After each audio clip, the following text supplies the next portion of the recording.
Bonjour tout le monde et bienvenue sur le plateau de Bonjour chez vous. Aujourd'hui, nous allons voir comment mener une vie équilibrée. Et je pense que c'est un thème très important qu'on va aborder avec notre invité cette semaine, Mathieu Desroches. Hello Mathieu. Bonjour Evelyne, bonjour à toute l'équipe. Très content d'être de retour. Ça fait environ un an, là, jour pour jour, de passage ici. On n'innove pas beaucoup dans Bonjour chez vous. En une nouvelle année, allez, on appelle Mathieu. Spécialiste de la nouvelle année. C'est clair.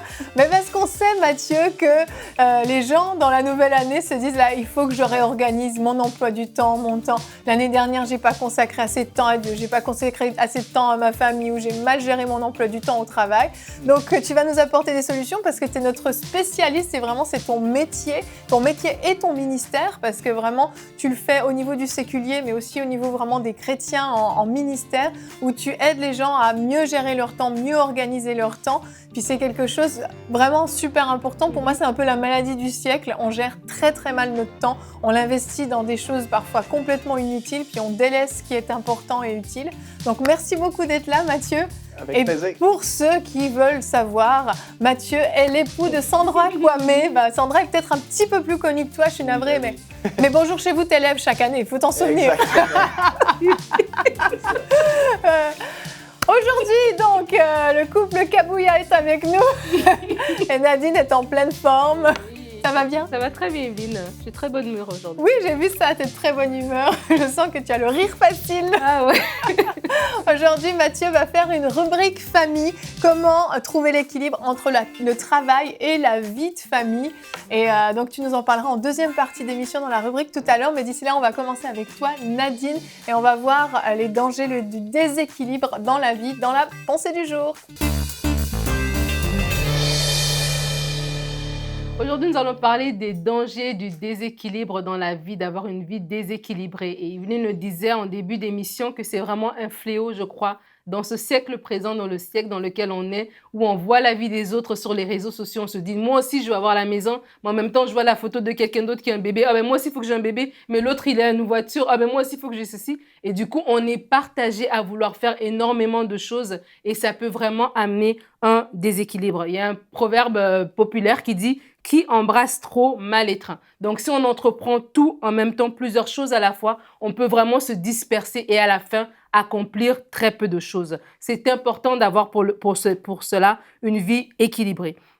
Et le déséquilibre, il se définit dans sa définition la plus simple comme l'absence d'égalité, d'harmonie, le manque de stabilité, d'une saine répartition des choses, une saine répartition. Et dans Ecclésiaste 3, verset 1, la Bible va parler de l'importance qu'il y a un temps pour toute chose, il y a un temps pour toute activité sur le ciel. Et ça va dire un temps pour se lever, un temps pour naître, un temps pour mourir, un temps pour faire ceci, un temps pour faire cela. Et ça vient dire en fait que dans la vie, on peut faire beaucoup de choses, mais c'est important de trouver cet équilibre, de savoir dans quel temps je suis, pour quelle activité je dois faire, dans quoi est-ce que je dois concentrer mon temps et mon énergie. Et je crois qu'il y a plusieurs dangers à vivre une vie déséquilibrée et 5 dangers rapidement que je vais vous nommer. Le premier, je crois que lorsqu'on vit une vie déséquilibrée, on ne sait pas établir les bonnes priorités. On ne sait pas mettre ce qui est plus important, on ne sait pas mettre notre temps dans ce qui va vraiment avoir une valeur, qui va porter un résultat efficace dans le moment dans lequel on est. Une vie déséquilibrée dans tes études va te porter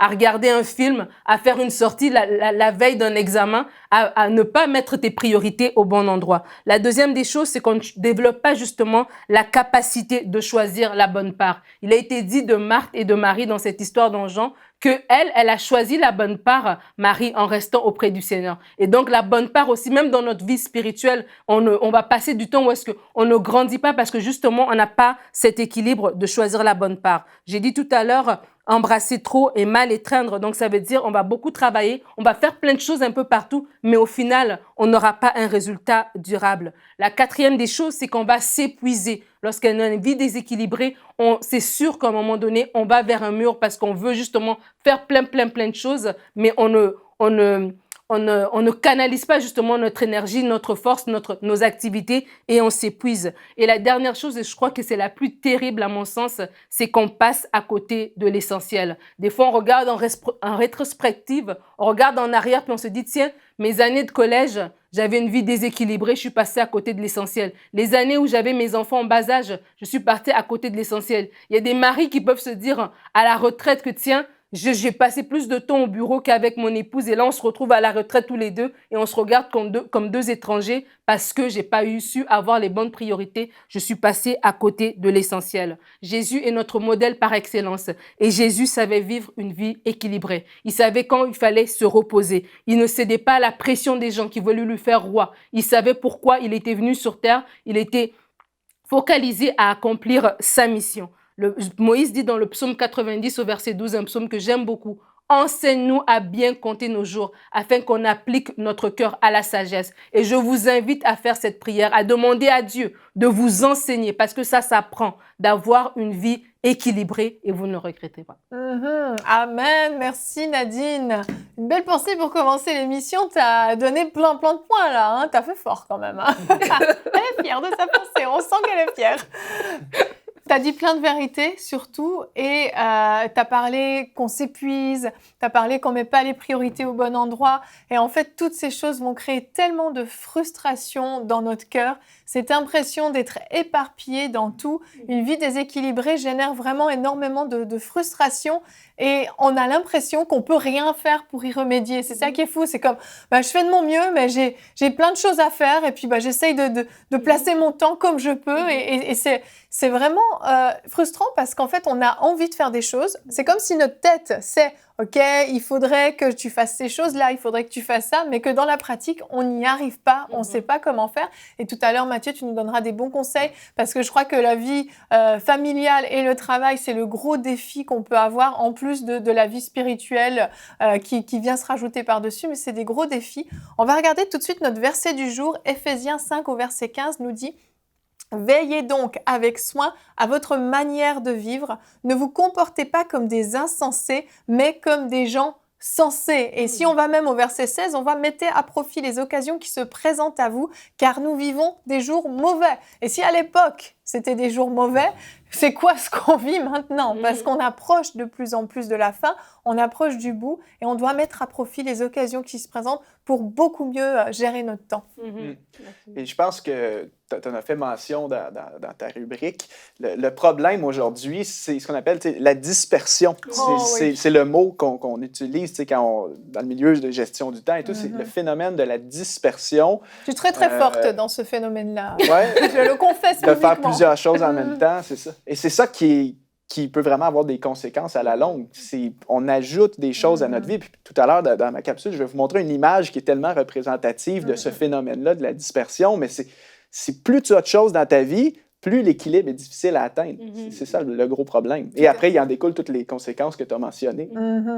Et c'est pour ça que c'est important d'avoir ces priorités-là. Mais comme je sens vraiment d'insister sur le fait, enseigne-nous à bien compter nos jours. Ouais. Et comme ils le disent ici, il y a une façon de vivre. Il dit, veillez donc avec soin à votre manière de vivre. Et il y a une façon de vivre. Et cette sagesse par rapport à la gestion de notre temps, on l'obtient, par exemple, avec des conseils comme Mathieu le fait sur la plateforme, sur son ministère. On l'obtient aussi lorsque le Seigneur nous révèle aussi par rapport à notre situation. Parce qu'aujourd'hui, plus que jamais, je crois que la comparaison à cause des réseaux, à cause de toutes ces choses, nous amène à vouloir vivre la vie de l'autre, plus la vie de l'autre, plus la vie de l'autre, plus la vie de l'autre. Mais tout ça dans ma propre vie à moi, clair, ça crée comme non seulement une frustration, mais un déséquilibre. Mais si j'ai la révélation et que Dieu me parle par rapport à ma propre vie, si moi je suis maman au foyer, et que mon enfant a 5 ans, et que ma collègue avec qui je suis allée à l'école, elle est jet set, je ne suis pas en train d'envier sa vie. Elle fait sa vie elle voyage dans plein de pays. Moi, mon focus en ce moment, c'est de veiller sur ces petits bouchous qui vont grandir à un moment donné. Il ne faudrait pas qu'en rétrospective,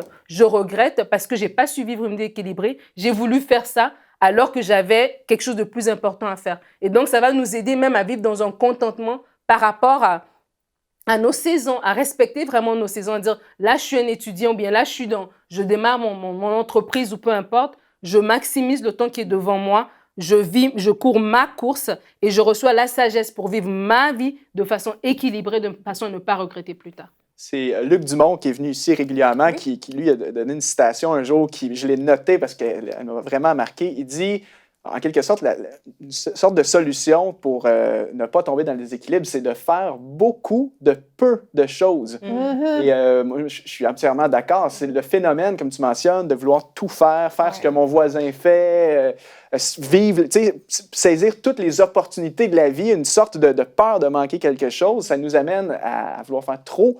Et au final, ben, tu ne fais rien. Exactement. En essayant de faire trop, tu ne fais rien. Donc, la clé, être focalisé sur l'essentiel. Et comme tu as mentionné, savoir qu'est-ce que je suis vraiment appelé à faire, quelle est ma priorité dans cette saison de ma vie, et c'est ça que je dois faire. Et quitte à dire non à beaucoup d'autres choses alentour, qui viendraient me surcharger. C'est ça. Et l'importance, en fait, c'est de vivre sa vie.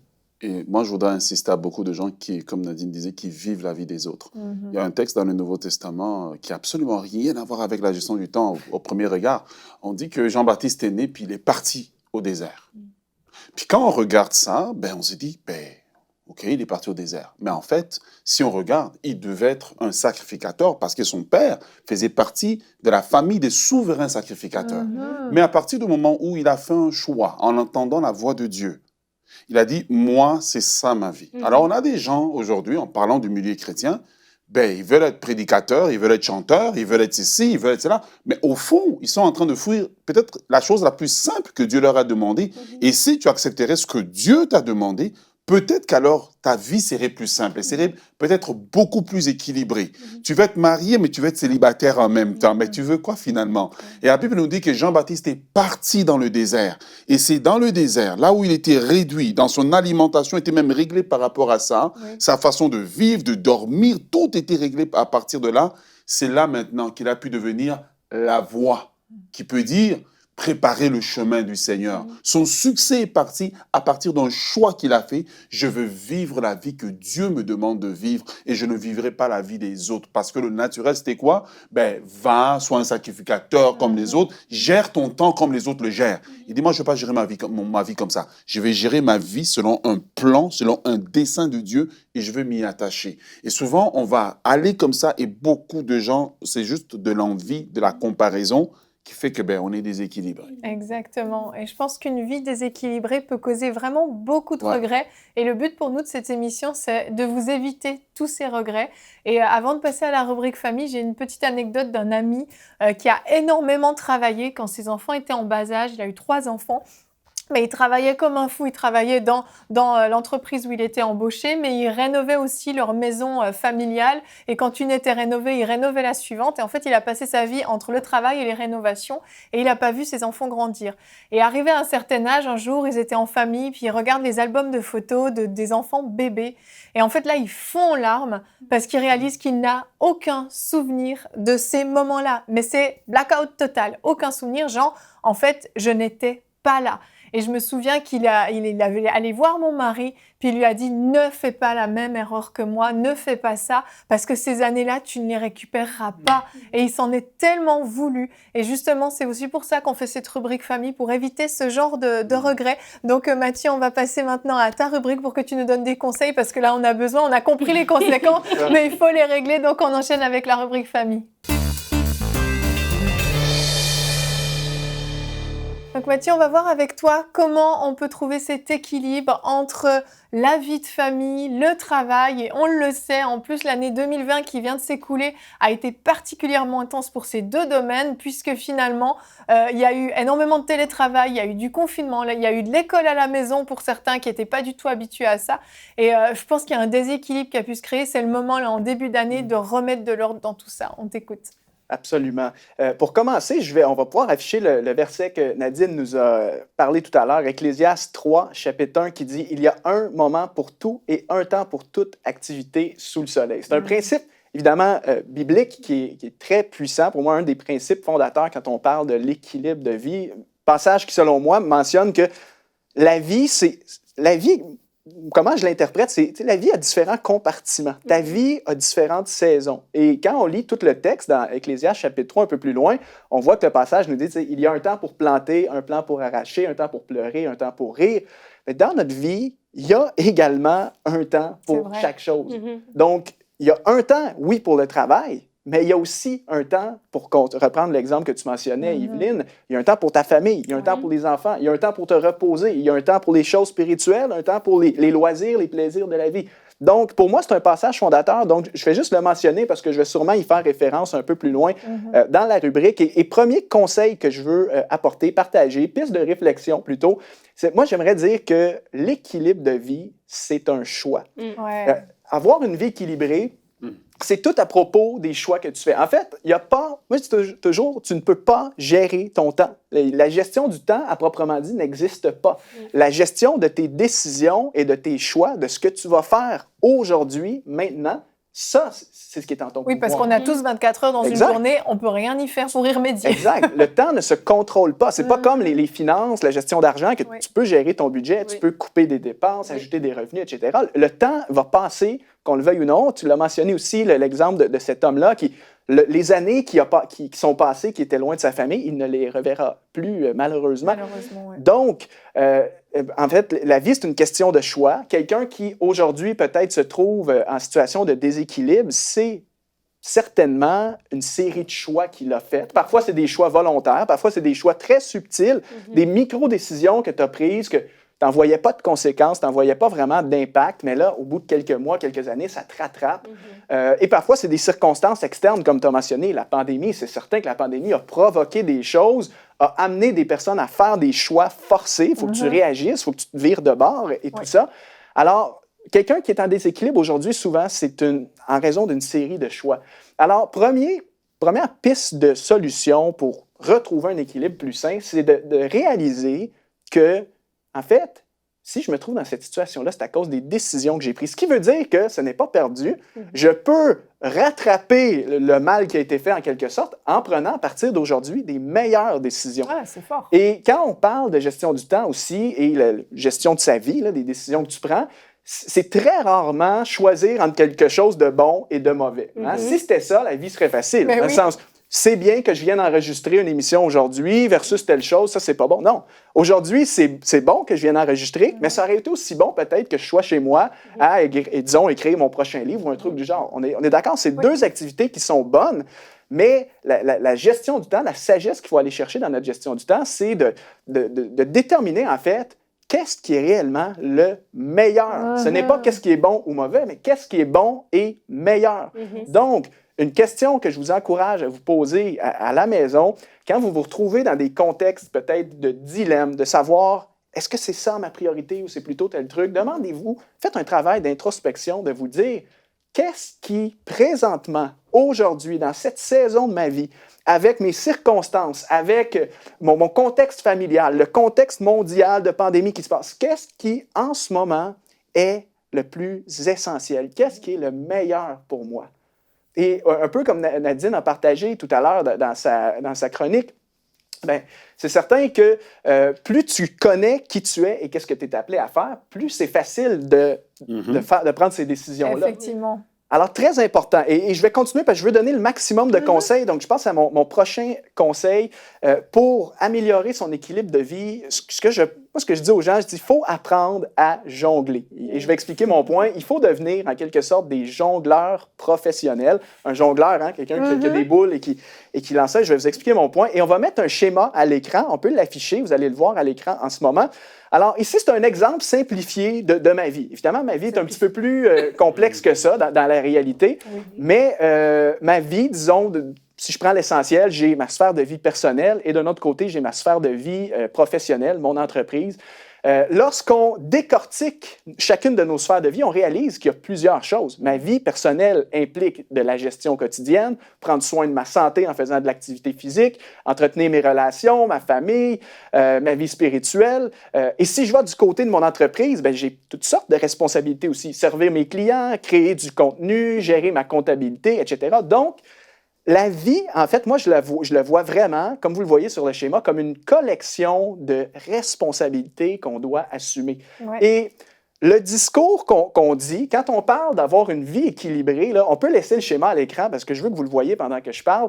quand on parle d'avoir une vie équilibrée, ce qu'on essaie de dire, c'est essayer d'être équilibré dans tout ça, là, dans toutes ces choses, comme vous le voyez à l'écran. Donc, équilibré, premièrement, entre le personnel et le professionnel, le perso-travail, mais aussi à l'intérieur de chaque sphère de vie. Donc, dans ma vie personnelle, je me dois aussi d'être équilibré entre, disons, le temps de loisir ou le temps que je passe avec mes amis versus le temps que je passe avec mon conjoint, ma conjointe, ma famille. Donc, il faut apprendre à jongler. Gérer son équilibre de vie, c'est jongler entre les multiples responsabilités. Et je vais vous dire quelque chose qui, pour moi, c'est une leçon qui est frappante. Quand j'ai réalisé ce concept-là pour ma vie, ça a été vraiment comme un choc pour moi. Imaginez dans la vie, on est tous capables ici, sans être des jongleurs professionnels, on est capable de jongler avec 2 balles. Hein? Pour la plupart, c'est pas compliqué. Tu lances, et quand elle retombe, tu lances l'autre. C'est mon max, perso. Exactement. Disons que je te donnais, Yveline, une 3e balle ou une 4e balle. Qu'est-ce qui arriverait? C'est que tu viens que tu en échappes une certainement. Mais moi, je dirais que dans la vie, plus tu ajoutes de sphères de vie, comme on le voit sur le schéma, donc en ce moment, c'est un exemple où est-ce qu'on a seulement personnel, professionnel. Donc, on jongle à 2 balles, personnel, professionnel, et on essaie de trouver un équilibre là-dedans. Rajoute, par exemple, et ça, c'est la réalité là, de beaucoup de gens, rajoute, disons, une sphère de vie ministère. On s'implique dans notre église ou on a un leader quelconque dans notre assemblée. Rajoute, il y a des gens qui ont un travail à temps plein, mais d'autres personnes ont une petite entreprise, un projet, une passion, un projet personnel, une entreprise à temps partiel, par les soirs, les week-ends. Bien, tu te retrouves que ton schéma, ta structure, c'est pas 2 balles que tu as à jongler, c'est 4 balles. Et au plus tu ajoutes de balles dans ton équation, malheureusement, je ne veux pas être négatif, mais au plus c'est difficile de trouver cet équilibre. Mais oui. Donc, je reviens encore une fois à notre fameuse notion de l'essentiel. Est-ce que j'ai réellement besoin d'avoir 4 balles dans ma vie? Est-ce que ce ne serait pas plus simple si, en 2021, vraiment, je prenais un moment de réflexion, savoir quel est réellement mon appel, quelles sont mes vraies priorités et de garder seulement l'essentiel. Si je peux passer peut-être de 4 balles à 3 balles, ça va être un défi encore, parce que jongler à 3 balles, c'est pas facile, mais ça va déjà être plus facile qu'à 4 balles. Exact. Et c'est le fameux, qu'on parlait tout à l'heure, le phénomène de la dispersion, c'est exactement ça. Tu es dispersé quand tu as trop de choses dans ta vie. Ta charge de travail actuelle, c'est la somme des activités que tu as accepté de faire, la somme des engagements que tu as pris. Donc, tu as dit oui pour être dans tel comité, oui à tes amis pour aller à un week-end à l'extérieur, tu as dit oui pour un nouveau contrat professionnel. Accumule toutes ces choses-là, ça égale ta charge de travail actuelle et souvent, c'est là qu'on fait l'erreur et qu'on tombe dans le déséquilibre parce qu'on en a juste trop. On a dit oui à trop de choses. Alors, ça, c'est important. Et un autre point que je veux amener aussi aujourd'hui pour peut-être déculpabiliser les gens, de mon expérience, j'accompagne vraiment des gens depuis des années, j'en ai vu là, de toutes les couleurs, des contextes là, de déséquilibre et tout. Moi, j'aurais tendance à dire que l'équilibre parfait en tout temps n'existe pas. Okay? Pourquoi? J'explique mon point. Parce que la vie est parsemée de déséquilibres temporaires. C'est ce que j'allais te demander, justement. Est-ce qu'il y a des saisons où l'un domine sur l'autre et puis on sait que c'est juste une saison? Hein? Absolument. Je prends un exemple très simplifié, disons, d'un étudiant qui nous écoute aujourd'hui. Vous avez une vie personnelle, évidemment. Vous avez votre sphère de vie étudiante, donc qui est votre priorité. Et vous avez aussi un petit travail à temps partiel pour arrondir les fins de mois, payer les factures. Vous avez trois balles dans votre équation. L'équilibre parfait suggérerait d'être constamment en équilibre entre, OK, je consacre, disons, 30 heures aux études, 10 heures à mon travail, 20 heures à ma vie perso, exemple. Qu'est-ce qui arrive quand on approche de la fin du semestre à l'école, la fin de la session, les examens? Alors, nécessairement, ta sphère de vie étudiante va exiger beaucoup plus de temps. Ça ne sera plus le 20 heures habituel que tu consacrais. Là, ça va peut-être t'en demander 60 heures par semaine parce que tu as tous les travaux à rendre, etc. Donc, nécessairement, qu'est-ce qui va arriver pour notre étudiant? C'est que dans sa fin de session, il va tomber en déséquilibre temporaire. Et là, l'exemple d'un déséquilibre temporaire, c'est que, premièrement, il va peut-être sacrifier des choses dans sa vie personnelle. Hein. Il va dire à ses amis, hey, je ne suis pas disponible pour les prochaines semaines. Au travail, il va peut-être demander à son patron, est-ce que je peux prendre un week-end de congé parce que là, j'ai ma fin de session, j'ai vraiment besoin d'avancer sur mes études. Donc là, c'est un contexte de déséquilibre temporaire. Mais ça, la vie, c'est que ça. Un professionnel va avoir des saisons hautes, des saisons achalandées. Pensons à tous les commerçants dans le temps des fêtes où est-ce que les magasins sont ouverts plus longtemps. Donc, nécessairement, disons, le directeur d'un commerce va devoir travailler plus. Il va être en déséquilibre pendant la période des fêtes. Mais la clé, pour moi, ce n'est pas nécessairement d'essayer de viser l'équilibre tous les jours, 365 jours par année, mais de viser un équilibre global dans ton année, dans ta vie. Il faut assumer, apprendre à composer avec les périodes de déséquilibre temporaire. Donc, ça peut être un déséquilibre à votre église. Disons, à votre église, vous avez une grande conférence qui s'en vient sur plusieurs jours, plusieurs semaines, un grand programme, et là, ça demande vraiment beaucoup de temps. Vous allez peut-être être moins présent pendant quelques semaines avec votre famille. Mais là où c'est néfaste et qu'il faut faire attention, c'est quand le déséquilibre devient la norme. Voilà. Un déséquilibre qui est temporaire et exceptionnel, c'est acceptable et on peut tous apprendre à composer avec. Le problème, c'est quand, disons, quelqu'un qui est à l'église tout le temps, et il néglige sa famille. Attention, si ton travail t'absorbe tout le temps, attention également. Effectivement. Donc, et là, il reste très peu de temps, mais je pense qu'il y a une question que j'aimerais te poser par rapport justement, si on revient à notre thème, donc travail, famille. Admettons, le travail ou le ministère prend plus de place, on comprend qu'il y a ce déséquilibre temporaire. Est-ce qu'il y a une nécessité de venir compenser de l'autre côté ou il y a des moments justement où la famille va être plus présente pour venir amener cet équilibre global sur l'année? Oui, en fait, ça revient au principe de jongler. Tu sais, si tu investis beaucoup de temps dans la sphère de vie ministère ou travail, c'est correct, tu mets beaucoup d'attention là, mais après, il faut que tu contrebalances. C'est que si tu as été moins présent pendant un mois parce que tu étais pris à l'église et tout ça, ben, le prochain mois, est-ce que tu pourrais peut-être couper certains engagements, couper certaines réunions et dire non, la priorité, c'est ma famille, j'ai été moins présent dans le dernier mois, je contrebalance. C'est pour ça le principe de jongler. On met de l'énergie ici, hop, on revient, on en met de l'autre côté. Et voilà. Bon, le temps achève, donc j'avais d'autres choses énormément, mais on va s'arrêter là pour le moment. C'est ça. Non, c'était excellent. Et Mathieu, il faudra que tu reviennes, et pas dans un an, pour venir compléter tout ça, parce que oui, tu as plein d'autres choses à dire, mais déjà là, honnêtement, tu nous as... en tout cas, je vais parler en mon nom. Moi, tu m'as bien challengée dans ma manière d'organiser mon temps, de gérer les choses et de se poser les bonnes questions. Et je crois que tu l'as dit, c'est toute une affaire de choix. Et je pense que tu nous as donné des clés pour nous poser les questions avant de prendre les décisions. Et je pense qu'on oublie parfois de nous poser certaines questions avant la décision. Donc, merci vraiment beaucoup, Mathieu. C'était super. Et puis, on va se retrouver demain. Mathieu sera encore avec nous. On va parler cette fois-ci de déclarer avec foi « J'ai un avenir ». Et demain, Mathieu, donc tu feras un conseil du coach.